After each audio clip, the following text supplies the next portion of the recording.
টলিপাড়ার আনাচে কানাচে কান পাতলেই আজকাল শোনা যাচ্ছে প্রেম করছেন সাহেব ভট্টাচার্য আর সুস্মিতা দে। গত বছরের শেষ দিকে কথা ধারাবাহিকে জুটি বাঁধেন তারা, আর দুজনকে একসঙ্গে দেখে মন দিয়ে ফেলেন দর্শকরা। তবে এবার অনস্ক্রিন রোম্যান্স অফস্ক্রিনেও গড়িয়েছে বলে খবর। তাদের নিয়ে বিস্তর আলোচনা চারদিকে, এমনকি সোশ্যাল মিডিয়াতেও একসঙ্গে ছবি ভিডিও দিলেন। প্রেম খোঁজার চেষ্টায় লেগে পড়েন নেট নাগরিকরা।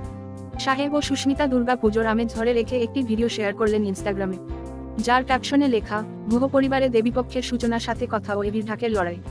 সেখানে দেখা গেল শুটিং সেটেও পুজোর আমেজ, ঝলমলের সাজ পোশাক আনা হয়েছে দেবী মূর্তিও। সিন বুঝতে যেমন দেখা গেল সাহেব আর সুস্মিতাকে, তেমনই খুনোশুটি করতেও। আর সবশেষে তো দেখা গেল ঢাকের লড়াই লেগে গিয়েছে জব্বর, কে কাকে হারাবে বোঝা দেয়। যদিও সুস্মিতা জানিয়েছেন, আমি আপাতত চাইছি না আমার জীবনে কেউ আসুক, আপাতত নিজের মতো করে সময় কাটাতে চাই। এই পুজোয় সিম্বলই থাকতে চাই, পরিবার বন্ধু আর কথা পরিবারের সঙ্গেই কাটাবো। তাহলে কি সাহেবের সঙ্গে প্রেম? পুরোটাই সিরিয়ালের প্রচারের খাতিরে। মাসখানেক আগেই সুস্মিতা হবু স্বামী অনির্বাণ সোশ্যাল মিডিয়ায় ঘোষণা দেন, সুস্মিতার সঙ্গে আর কোনো সম্পর্ক নেই তার। সুস্মিতাকে তিনি ইনস্টাগ্রামে আনফলো পর্যন্ত করে দেন।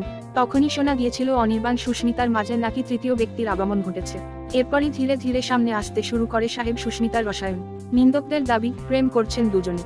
ফেব্রুয়ারি মাসে সুস্মিতা জানিয়েছিলেন বিয়ের আগাম প্রস্তুতি স্বরূপ একসঙ্গে ফ্ল্যাট কিনেছে তিনি ও অনির্বাণ। রানীকুঠিতে একই তলে পাশাপাশি দুটো ফ্ল্যাট কিনে এক করে নিয়েছিলেন তারা। সেখানে একদিকে থাকার ব্যবস্থা, অন্যদিকে অনির্বাণের স্টুডিও। কয়েক বছর পরেই বিয়ে করবেন বলে জানিয়েছিলেন সুস্মিতা। তবে কথা আসতেই সব ওলটপালট।